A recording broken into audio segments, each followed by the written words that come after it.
J'ai fait ma première journée à 10 000 € grâce à ces 3 piliers. Si c'est aussi ton objectif, prends un stylo, une feuille et note. Pilier numéro 1, ma vitesse d'exécution. Il faut savoir qu'en e-commerce, la perfection, elle peut te coûter très cher. Si tu passes des semaines à hésiter sur un logo, page produit, des offres, un influenceur ou encore un post, toi, tu vois peut-être ça comme du perfectionnisme, mais non, c'est tout simplement un frein à ta croissance. Et moi, il faut savoir que de base, je suis team perfectionniste. Je suis du signe de la Vierge, vous savez, nous, on aime bien les trucs carrés, perfectionnistes.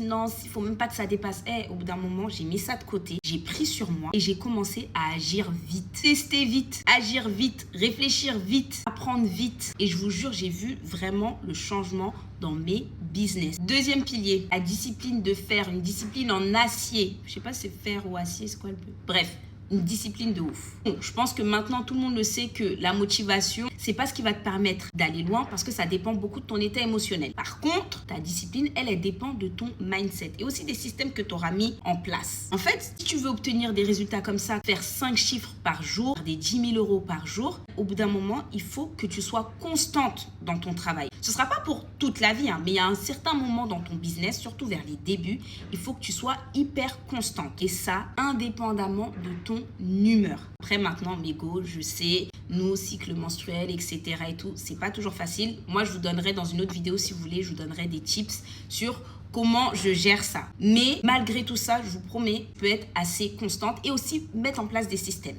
Et enfin, maintenant, on arrive au troisième pilier qui est un peu lié au pilier juste avant, c'est mon organisation. Il y en a qui vont être en mode non, moi je suis une personne pas trop organisée. En fait, déjà, stop. L'organisation, c'est pas une question de traits de personnalité, traits de caractère, etc. Non, non, non. Au bout d'un moment, il faut voir l'organisation comme un outil stratégique et indispensable à ton business. Moi, encore une fois, comme j'ai dit, je suis du signe de la Vierge, donc c'est vrai que tout ce qui est organisation, j'aime bien. Donc peut-être c'est un peu plus facile pour moi. Mais si vous vous considérez comme une personne pas organisée, enlevez-vous ça de la tête. Et dites-vous que je sois une personne organisée ou pas, choco na choco, il faut que je mette de l'organisation dans mon business. Que j'aime ça ou non. Parce que sinon, même si vous faites des gros chiffres pendant un moment, ça va pas durer. Et en plus, c'est tellement fatigant d'avoir un business et de pas être organisé parce qu'en fait, vos journées, elles deviennent floues. Vous faites plein de petites décisions inutiles.